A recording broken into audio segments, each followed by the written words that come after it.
isn't good. If it's got, if the pitum falls off during transit, it's not good. So how does that make any sense? We've got the sukkah that the laws are super relaxed. But we've got the esrog that we're very litvik about it. We're like, it's got to be very regimented. So the teacher that I learned with, he's like, all right, let's look to the Torah and see what it talks about. So when you learn about the laws of the esrog, it says, you shall pick for yourself of the 4 species. And what do we learn from that? It pretty much says that you shall pick for yourself, meaning when you look to yourself, you need to be perfect. You need to elevate yourself to fix even that smallish blemish that you've been working on, that you're wanting to fix. You need to fix that. But when it says, Klal Yisrael shall shave basukah, which is our laws of the sukkah, it says Klal Yisrael, meaning when we look to the laws of the sukkah, Klal Yisrael, it doesn't matter if it's this big, it doesn't matter if it's that tall. We look without the magnifying glass. Everyone's sukkah is good. Your sukkah is good. What matters is that Jews are sitting in a sukkah. And what I think is really important that we need to take away from this is that there are Jews from all different backgrounds in this sukkah tonight. Jews that wear a felt kippah, Jews that wear a stitch kippah, Jews that wear a white talit, Jews that wear a black talit. But the important thing is that we're not looking for each other's imperfections. We're saying there's another Jew that's sitting in a sukkah right now that's saying, I want to build a relationship with Hashem. And that's what's important. It's not looking to the other person and saying, well, he's not wearing the right tzitzis, he's got techeles, he's got this, he's got that. Because there's enough enemies of ours in this world that are looking to pit us against each other.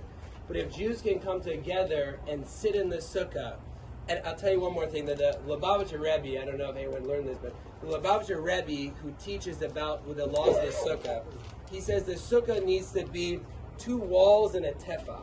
And what do we learn about that? 2 walls, meaning it needs to be 1 arm, another arm, and a little thing wrapped around. Because Hashem is hugging us when we're in the sukkah.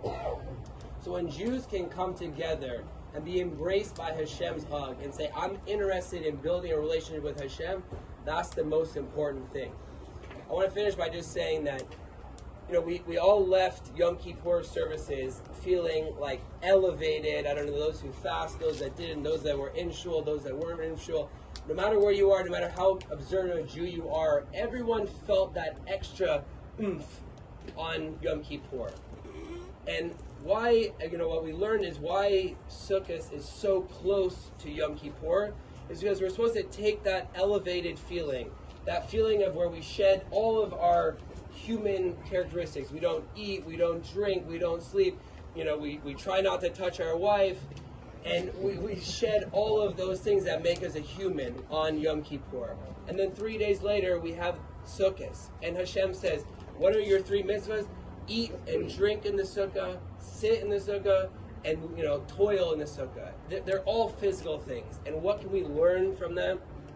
Is we take the spiritual that we were on Yom Kippur and we bring it into the physical world.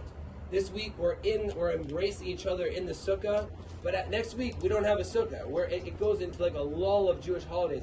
What do we need to do? We need to bring this momentum to the rest of the year. And I think it's important that this group of guys that are in this sukkah tonight keep this momentum going. Keep the momentum going, that we learn, that you find someone in this room that's like, you know what?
Yisrael at that level, at that point in time, were holding a very low level.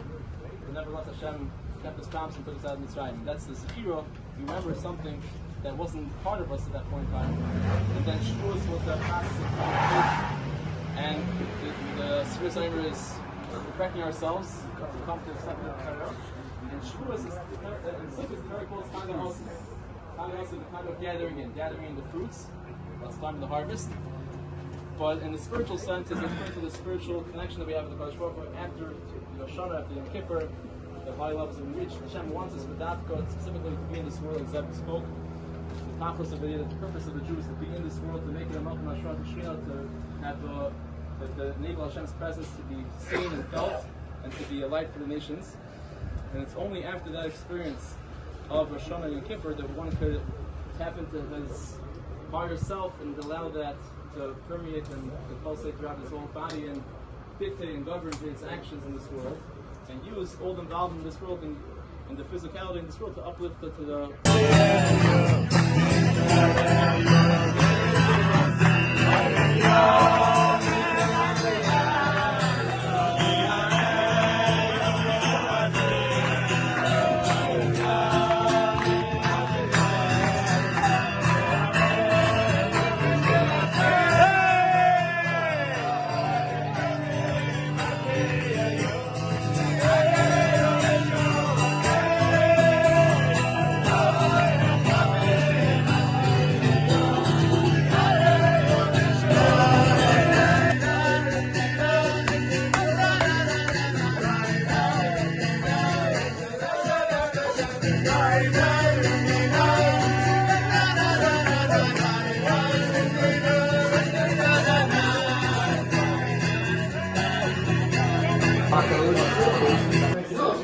ribeye, pastrami flatbread, whole beef egg rolls,